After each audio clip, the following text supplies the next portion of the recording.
Well, channel your creativity with free art supplies. Yeah, Molly Real is live at the nonprofit that's supporting artists in Sacramento. Hey, Molly. Hey, Molly. Hey, good morning. Yes, we are at Broad Room. This is, as you said, a nonprofit in North Sacramento. Now, it started as affordable and accessible studio space for local artists. It has evolved over the years. More recently, they created a free art supply closet. And this is Maris. You started as an artist using the studio space. Then you became a volunteer. You were very moved by what goes on here. So talk a little bit about this art supply closet. Well, it started in 2020 during the pandemic as a way to provide art supplies for artists who were struggling at the time.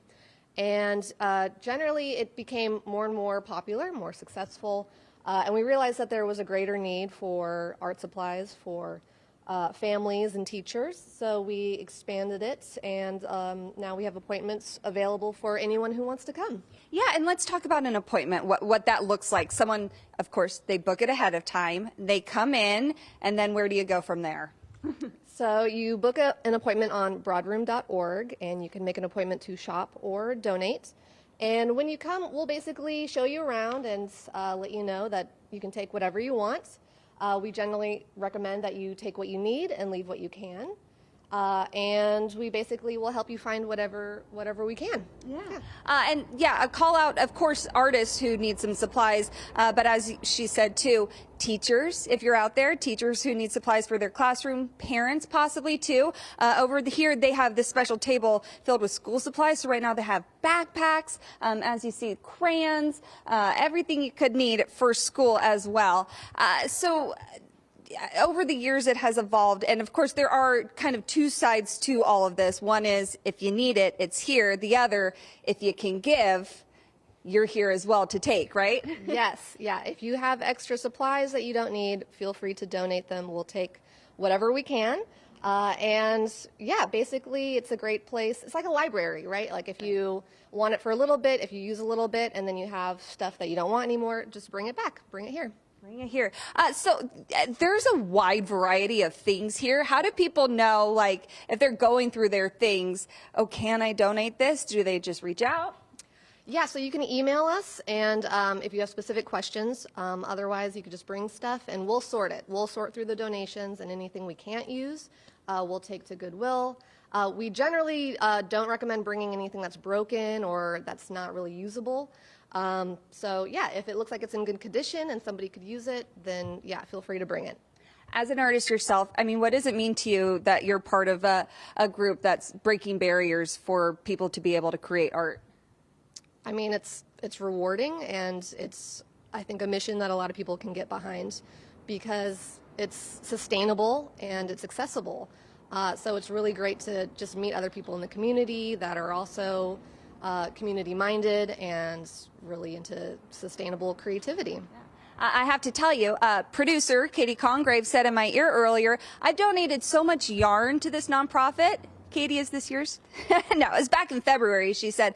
But they have been getting so many donations for fiber arts materials, like yarn, that they've created this little section over here called Broadcloth. It's a fiber art studio providing materials, but also workshops, which is kind of new for Broad Room. So coming up in the 8 o'clock hour, we're going to learn a little bit more about that. And then if you want to zoom in on the superstar right there, that's Kylo.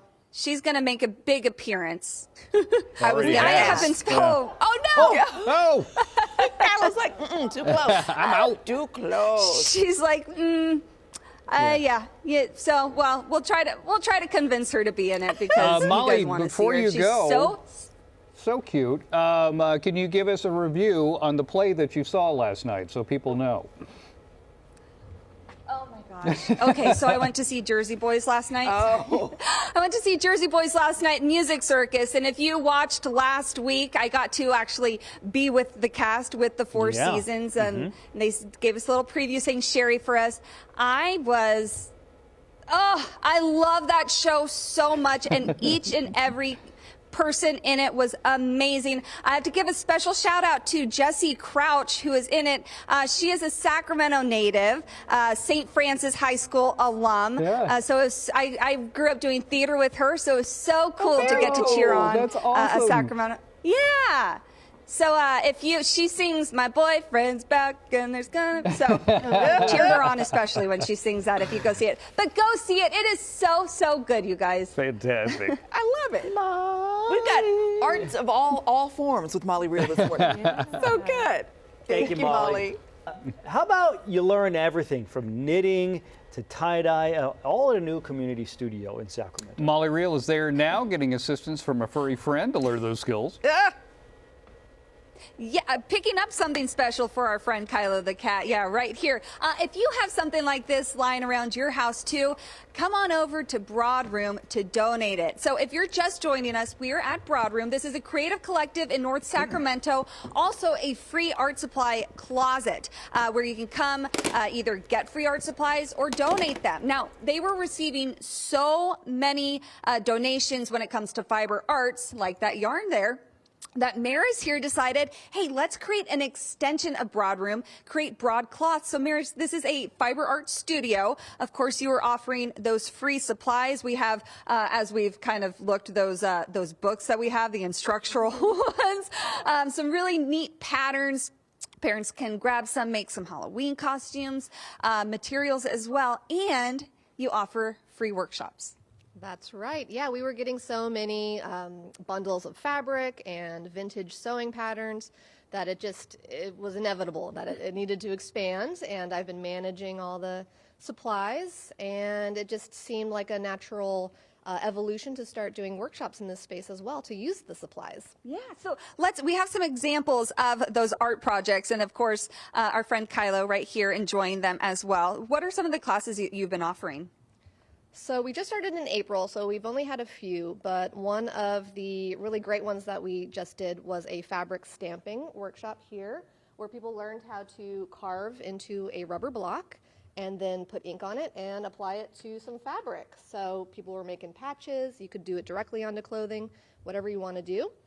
We also did a mending workshop, which will be a recurring class, and people bring their own projects that they need to fix or change. And we show them different techniques. There's different options that you can do for doing decorative embroidery or patching holes, whatever you want to do. We'll help you do it.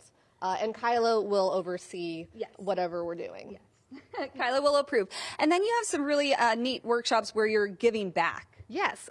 So this summer we did a community sew-a-thon for cooling neck wraps. So these are basically filled with beads that will expand when you soak them in water. And so if you put them in the refrigerator for a couple hours, they stay really nice and cool. So we had a couple people come in with their machines, and we made a bunch, and they got distributed to the community, especially to folks who are currently houseless.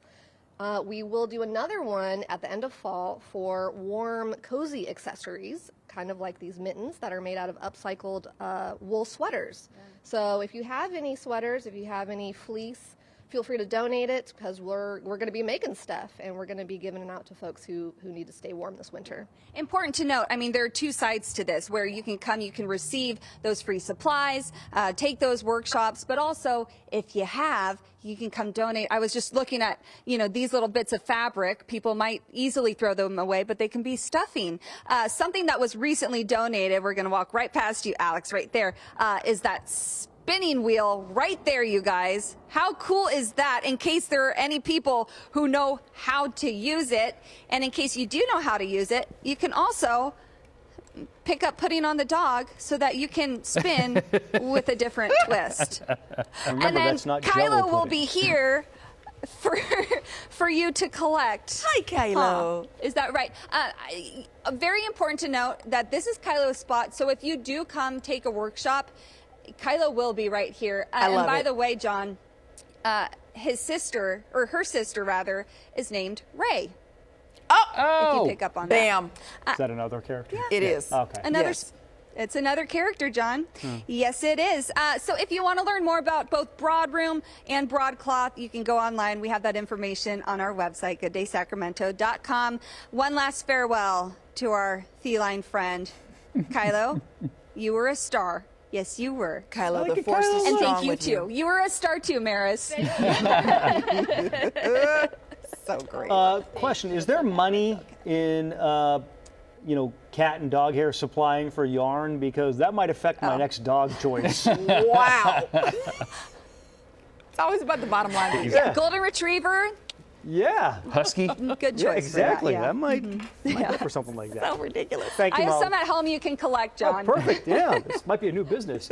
It's like Uber for dog hair. It's your new side hustle. You're going to disrupt the whole industry.